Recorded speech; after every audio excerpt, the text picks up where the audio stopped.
Setiap orang yang bekerja atau berbisnis, tujuannya untuk mendapatkan uang. Uang ini kita sebut income. Income bisa kita dapatkan dari berbagai sumber, bisa dari gaji yang kita dapat tiap bulan, atau dari bisnis yang kita jalankan, atau bahkan dari hasil investasi yang kita jalankan.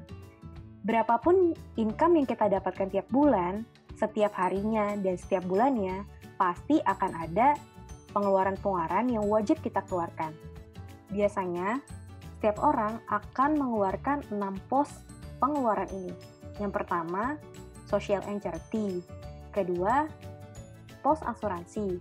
Yang ketiga, tabungan atau investasi. Yang keempat, untuk membayarkan cicilan dan utang. Yang kelima, untuk biaya hidup dan operasional. Yang keenam, untuk hiburan atau belanja. Saya yakin setiap orang pasti punya nominalnya masing-masing.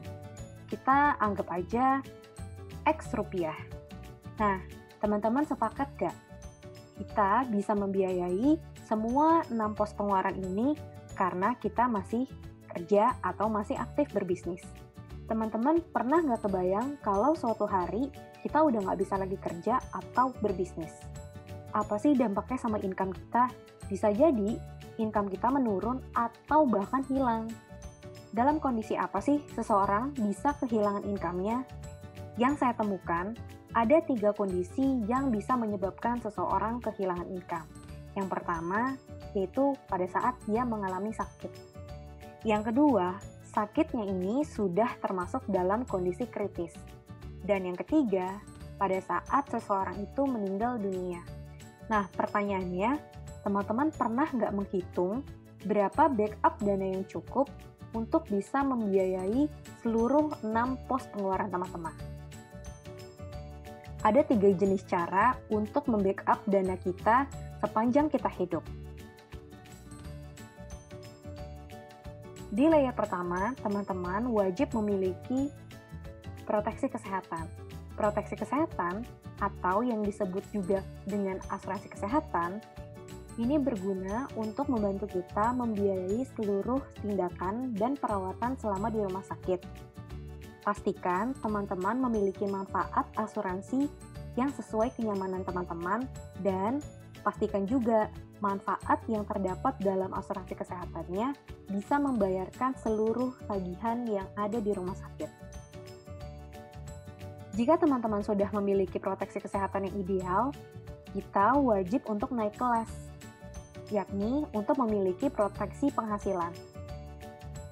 Ini adalah proteksi yang akan menggantikan pendapatan kita yang hilang selama kita mengalami kondisi kritis. Karena biasanya orang yang mengalami kondisi kritis membutuhkan waktu yang cukup lama untuk pemulihan. Minimal teman-teman menyiapkan dana untuk mengganti penghasilan selama 5 tahun ke depan. Jika teman-teman sudah memiliki proteksi penghasilan ideal, teman-teman wajib naik tingkat ke dana warisan. Dana warisan atau yang biasa kita sebut dengan asuransi jiwa, sebetulnya bukan untuk melindungi jiwa, tapi untuk melindungi penghasilan hilang apabila pencari nafkah utamanya meninggal dunia. Dana warisan ini sangat penting disiapkan supaya keluarga yang ditinggalkan dapat hidup dengan layak. Nah, teman-teman pasti bertanya-tanya, berapa sih nilai proteksi yang ideal yang wajib dimiliki untuk memenuhi masing-masing layer ini? Nah, teman-teman, saya bisa bantu hitungkan berapa nilai proteksi ideal yang wajib teman-teman miliki dengan cara masuk ke link berikut ini. Teman-teman bisa masuk ke link ini, bit.ly/benerin asuransi. Dalam waktu 1x24 jam, teman-teman akan mendapat feedback di WhatsApp masing-masing. Thank you.